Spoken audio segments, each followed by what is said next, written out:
प्रदेश से बीजेपी के लोकसभा सांसद राजकुमार चाहर इस वक्त बातचीत के लिए हमारे साथ मौजूद है। सर, वक्फ संशोधन बिल को सदन में पेश कर दिया गया और दोनों सदनों से ही पास भी हो गया है, लेकिन विपक्षी पार्टियां, खास तौर पर समाजवादी पार्टी कह रही है कि मुख्य मुद्दों से भटकाने के लिए बीजेपी ये बिल लेकर आई है। देखिए, समाजवादी पार्टी आज तक ये तय नहीं कर पाई कि देश के मुख्य मुद्दे क्या हैं। जब कोई पार्टी केवल परिवार तक सीमित हो तो उनके मुद्दे अपने परिवार तक सीमित रहते हैं। समाजवादी पार्टी तो केवल तुष्टीकरण की राजनीति करती है, कांग्रेस पार्टी भी तुष्टीकरण की राजनीति करती है, चाहे वो डीएमके हो चाहे टीएमसी हो।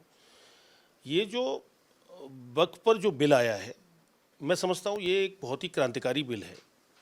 ये देश के हित में है।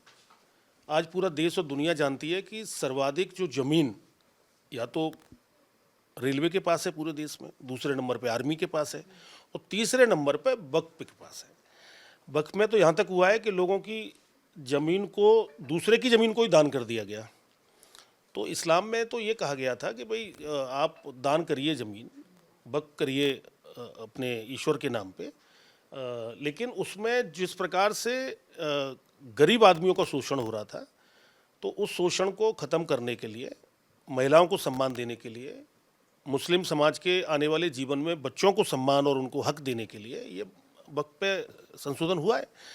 तो उसको धार्मिक नज़रिए से दिखाकर ये कांग्रेस पार्टी और समाजवादी पार्टी ये मुस्लिम समाज में डर पैदा करके वोट बैंक की राजनीति करने का काम कर रहे हैं। बसपा प्रमुख मायावती तो यहाँ तक कह रही हैं कि बहुत जल्दबाजी में इसे लाया गया है, लोग समझ भी नहीं पाए और बीजेपी ने इसको सदन से पास भी करा लिया है। देखिए, लोकसभा में आपने देखा होगा सुबह 2 बजे तक बहस हुई। हर पार्टी के सांसद ने उसमें भाग लिया। हर पार्टी के सांसद को बोलने का, पार्टी का जो भी सांसद बोलने थे वो उनको बोलने का अवसर दिया गया। अब बीएसपी का दुर्भाग्य, उनका कोई एमपी नहीं है, तो उनको कोई सांसद भाग ले नहीं पाया।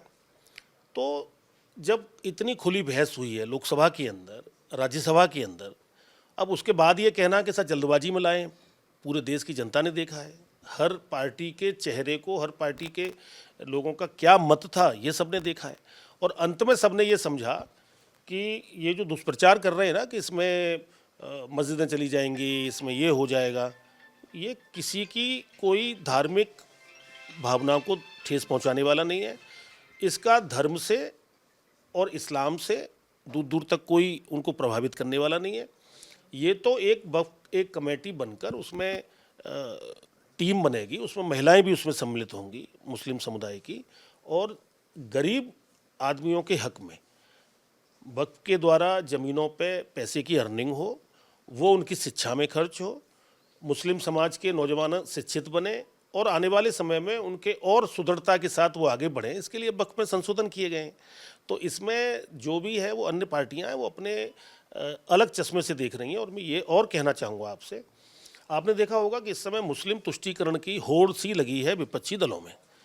कौन मुस्लिम समाज का हितैषी ज़्यादा है ये दर्शाने के लिए लगे हुए हैं, और अपने जब भी उनके कभी सरकारें रहीं, उन्होंने अपनी सरकारों में मुस्लिम समाज के लिए कभी उनके हक और अधिकार के लिए कुछ भी नहीं किया। तो आज भारतीय जनता पार्टी, जो माननीय हमारे प्रधानमंत्री आदरणीय नरेंद्र मोदी जी का जो सबका साथ और सबका विकास का जो संकल्प है वो मोदी जी पूरा कर रहे हैं।